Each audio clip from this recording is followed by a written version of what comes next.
সুপ্রিয় দর্শক, আসসালামু আলাইকুম। জীবন গল্প অনুষ্ঠানে উপস্থিত আমাদের ক্যামেরার সামনে ছোট্ট একটি বোন, তার গল্প নিচ্ছি। অনুরোধ করবো দর্শক, ভিডিওটি স্কিপ করবেন না, সম্পূর্ণ ভিডিও দেখে বুঝে শুনে তারপরে ফোন করবেন। আর স্ক্রিনটা যে নাম্বারটি দেখছেন চ্যানেল কর্তৃপক্ষের নাম্বার, এই নাম্বার ইমেল এবং হোয়াটসঅ্যাপ আছে। আপুটিকে ভালো লাগলে তার স্ক্রিনশট দিয়ে একটা ছবি পাঠিয়ে দিয়ে ভয়েস করে রাখবেন, আমি আপনাকে পরবর্তীতে যোগাযোগ করে তথ্য দিব। আপু, আপনি কেমন আছেন? আলহামদুলিল্লাহ ভাইয়া, ভালো আছি। আপনি কেমন আছেন? আমিও ভালো আছি। তো আপনার গল্প শুনছিলাম, গল্প শুনছি, ভালো লাগছে। আপনি বলেন, নতুন দর্শকদের জন্য আপনার গল্পটা পুনরায় বলেন, শুনি। ভাইয়া, আমার নাম লিমা। আমার দেশের বাড়ি বরিশাল, পিরিজপুর জেলা। আমার বয়স 20 বছর। আমি লম্বায় 5 ফুট 3 ইঞ্চি। ক্যামেরার দিকে তাকাই কথা। আমি কোরআন শরীফ খতম দিছি। নামাজ রোজা মোটামুটি ভালোই করি। আর আমার বিয়ে হয়েছে অল্প বয়সে। আমার যখন 12 বছর বয়স তখন বিয়ে হয়েছে। আমার যখন 4 বছর বয়স তখন আমার মা মারা যায়। মা মারা যাওয়ার পর 3-4 বছর পরে আমার বাবা মারা যায়। আমি সৎমার ঘরেই বড় হই। সৎমা অনেক অত্যাচার আমি সহ্য করি। যখন আমার অল্প বয়সে বিয়ে হয় 12 বছর বয়সে, শ্বশুরবাড়িও শ্বশুর শাশুড়ির অনেকটাই অত্যাচার সইছি। কিন্তু স্বামী মোটামুটি ভালো ছিল, কিন্তু হঠাৎ করে স্বামীরও মন ঘুরে গেছে আর কি। আমার বিয়ের 9 বছর পরও আমার কোনো বাচ্চা কাচ্চা হয় না। এই কারণে শ্বশুর বাড়িতে কেউ ভালোবাসে না আমারে। স্বামীর অত্যাচার বাড়ে, আস্তে আস্তে অনেক বাড়ে।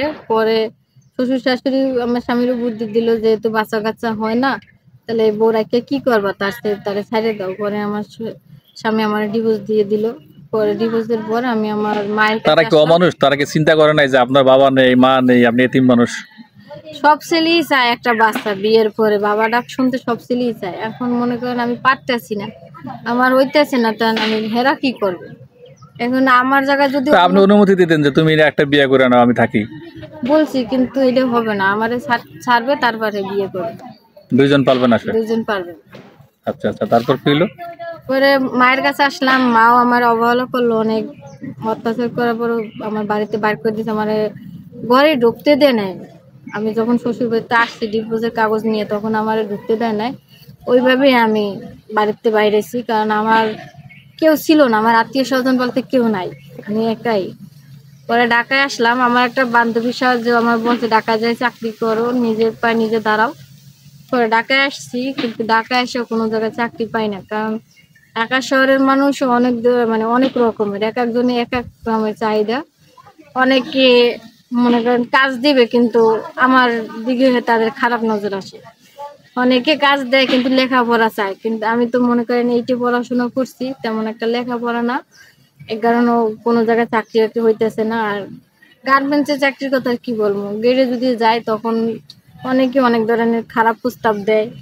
এ কারণে আর যে লেখাপড়া কম দেখে নাকি, যে তোমার চাকরি দিয়ে তুমি এটা করবে সেটা, এরকম কিছু? লেখা মনে করেন এখন অনেকটা উন্নত হয়ে গেছে, আগের মতো নাই। এখন লেখাপড়া চায়, এসএসসি পাস, মেট্রিক পাস, তারপরে আপনার ইন্টার পাস, এরকমের লেখাপড়া। তো আমরা তো গরিব মানুষ, এত লেখাপড়া করতে পারি না। তাই মনে করেন গেটে গেলে যারা বড় বড় মানে উপর লেভেলে কাজ করে, তারা করতেছে যদি আমাদের একটু সময় দেও, তাহলে আমি তোমারে চাকরি দিতে পারি বা তুমি চাকরি করতে পারো। কিন্তু আমি গ্রামের মেয়ে হতে পারি, তার মানে এই না যে আমি তার সাথে খারাপ কোনো কাজ করতে পারবো। আর চাকরি নিলাম না। কিন্তু আপনার ভাইয়ের একটা কথা, আমার একটা বান্ধবী যার কাছে ছিলাম, সে বলল যে তুমি ভাইয়ের সাথে যাই দেখা করো, মিডিয়ায় কাজ করে হয়তো কোনো একটা উপকার পাইতে পারো। এই কারণে আমি আপনার কাছে আসলাম, যে আপনি এমন কোনো একটা কাজ করে দেন যাতে আমার একটা থাকার স্থান হয়, বা স্থায়ীভাবে আমি থাকতে পারি, যাতে আমার মানুষও কিছু কইতে না পারে। এখন ব্যাপার হয়েছে, আপনার বয়স বলছিলেন কত? 20 বছর। 20 বছর। তো আপনার তো এখন একদম টকবগে জীবন, কিন্তু এই অবস্থায় আপনি একা কিভাবে দিন পার করেন? আপনি তো, আমার তো ধারণা যে আপনি বিভিন্নভাবে ডিস্টার্ব ফিল করতেছেন। হ্যাঁ, আমি অনেক সমস্যার ভিতরে আছি। কারণ আমি যে জায়গায় থাকি, যে বাসায় থাকি, সেই বাড়িওয়ালাও আমার দিকে খুব খারাপ নজরে চায়। আমার অনেক খারাপ লাগে। বাড়িওয়ালার ছেলে, বাড়িওয়ালা বা আত্মীয় পাশের রুমে যে যারা আছে, তারাও অনেক ধরনের খারাপ এটা কেন চায়, কারণটা কি?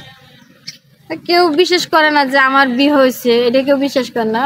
বলতেছে যেহেতু জামাই আমার ডিভোর্স দিছে, হয়তো কারোর সাথে কোনো খারাপ সম্পর্ক ছিল আমার, এই কারণে যারা হেরা একটু মানে সুযোগ নিতে চায়, মানে এগুলা মিন করে আর কি। গল্প মানে জামাই যে ডিভোর্স দিচ্ছে এটা বিশ্বাস করতে চায় না। আসলে এরকম ঘটনা ঘটে, এটা একটা দুঃখজনক ঘটনাই। তো আপু এখন আপনার বয়স 20, আপনি বললেন যে যে কোনো বয়সের মানুষ হোক, এখন যদি 40-50 বছরের মানুষ আপনাকে বিয়ে করে, সেটা কি আপনার সাথে মানানসই হবে বলে? যদি মানানসই না হয় কিন্তু মানায় নিতে হবে, কারণ আমার অবস্থাও দেখতে হবে, তাদের অবস্থা দেখতে হবে। আমার এখন ডিভোর্স হয়ে গেছে, কারণ ডিভোর্সে মেয়েরে কেউ বিয়ে করতে চায় না। এখন যদি আমার কেউ দয়া করে বা দয়াবান এক ব্যক্তি যদি আমার বিয়ে করে, তার বয়স 50 কেন, যদি 55 বছরও হয়, তার তো আমার কোনো সমস্যা নেই।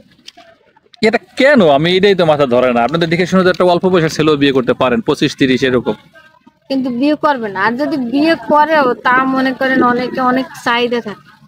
কেউ টাকা পয়সা চায়, কেউ মানে গাড়ি চায়, কেউ বাড়ি চায়, অনেক ধরনের অনেক কিছু চাহিদা থাকে। কিন্তু আমার তো সেরকমই কোনো সামর্থ্য নাই, আমি কোথা থেকে দেব? মানে এই কারণে নিজে কনসিডার করতেছেন জি। যে একটু স্যাক্রিফাইস করে হইলো একটু ওইরকম সংসারে যাওয়া। আচ্ছা, আপনার কেমন যাতে সংসার পছন্দ? মানুষের মনে করেন মুখের কথাটা যেন বন্ধ হয়। সংসারটা কেমন পছন্দ, যৌথ আমি ফ্যামিলি না সিঙ্গেল? যৌথ পরিবারই ভালোবাসি। কেন? আমার সবার সাথে মিলেমিশে থাকতে খুব ভালো লাগে। মানে সংসার ভিত্তিক একটা আনন্দ থাকে। যদি না খাইয়েও থাকি তাও একটা আনন্দ অন্যরকম। আর সবার সাথে মিলেমিশে থাকা যায়, হ্যাঁ। একে অপরের সহযোগিতা করা যায়, দেখাশোনা মনে করা করেন যায়। আজকে আমি অসুস্থ হয়ে পড়লাম, আমার শ্বশুর শাশুড়ি বা ননদ যেই থাকুক, কেউ আমারে দেখবে, বা তাদের মধ্যে কেউ অসুস্থ হইলে আমি তাদের দেখতে পারি। একজনের পাশে একজন থাকবেই। আর একা থাকলে?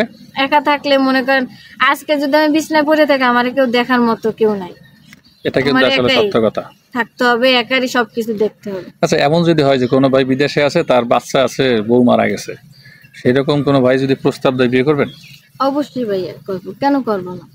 আর এতে আমিও খুশি, কারণ যদি আমার তো আর বাচ্চা কাচ্চা হবে না, তার যদি বাচ্চা থাকে, সে যদি আমার একটা মা বলে ডাক দেয়, তাও আমার একটা শান্তি। তাও একটা শান্তি। আসলে কথাগুলো আপনার খুব ভালো লাগে। এখন যদি কোনো ভাইরা বুঝেন তো আপনারা আমার সাথে যোগাযোগ করবেন। আচ্ছা আপু, আপনার মোবাইল নাম্বারটা বলে দিলে তো আপনার সাথে যোগাযোগ করতে পারতো। আসলে ভাইয়া সত্যি কথা বলতে কি, আসলে ভাইয়া খাবার দাবার তো তেমন একটা নাই, নিজেরও চলার মতো কোনো কিছু নাই। এক ধরনের হাতের ফোন, বাটন একটা ফোন ছিল, এটা বিক্রি করে দিছি। এই একটা বাটন ফোন বেগলে 200-300 টাকা হাতে, সেটা দিয়ে আপনি কয়দিন চলবেন? যাই হোক, একটা রুটি তো কিনে খাইতে পারবো, বা 100 টাকা দিতে আমার তো মনে করেন, আমি তো পান সিগারেট তো আর খাই না, যে আমার একটা খরচ আছে। আমার পেটে যদি ভাত থাকে তাহলে আমার সব দিক দিয়ে শান্তি। পেটে ভাত তা নাই, কোন আপনি দিক যে দিয়ে এখন শান্তি এই যে নাই। আমার এখানে ভিডিও করার পরে, তো আপনি যাবেন কোথায়, থাকবেন কোথায়, এরকম কোনো চিন্তা করছেন? আমার তো যাওয়ার কোনো জায়গা নাই। এখন যদি আপনি দয়া করে আমার আপনার এই জায়গায় তো থাকার জায়গা করে দেন, তাহলে একটু উপকার হতো। দর্শক, আমি সেটা চেষ্টা করে দেখতে পারি, আমরা ভিডিওর পরে এ ব্যাপারে কথা বলবো। তো দর্শক, আপনারা কেউ ভুল বুঝবেন না, আপুটি আসলে অনেক ক্লান্ত, শ্রান্ত এবং পরিশ্রান্ত। তার কণ্ঠ শুনেই বুঝতে পারছেন, তার চেহারার ফেস কাটিং দেখেই বুঝতে পারছেন সে আসলে কতটা আবেগপ্রবণ। বাট কিছুই করার নেই, কিছুই বলার নেই। দেখি বাকিটা আল্লাহ ভরসা। আপনারা সবাই ভিডিওটি শেয়ার করবেন, যারা উপকার করতে না পারবেন একটু ভিডিওটা শেয়ার করে দিবেন, যাতে অন্য কারো চোখে পড়ে এবং তার একটা ভালো মনের জুটে, এরকম একটা চিন্তা ভাবনা করবেন। আমরা আজকে এখানে এই পর্বটি শেষ করছি। সবাই ভালো থাকবেন, আল্লাহ হাফেজ।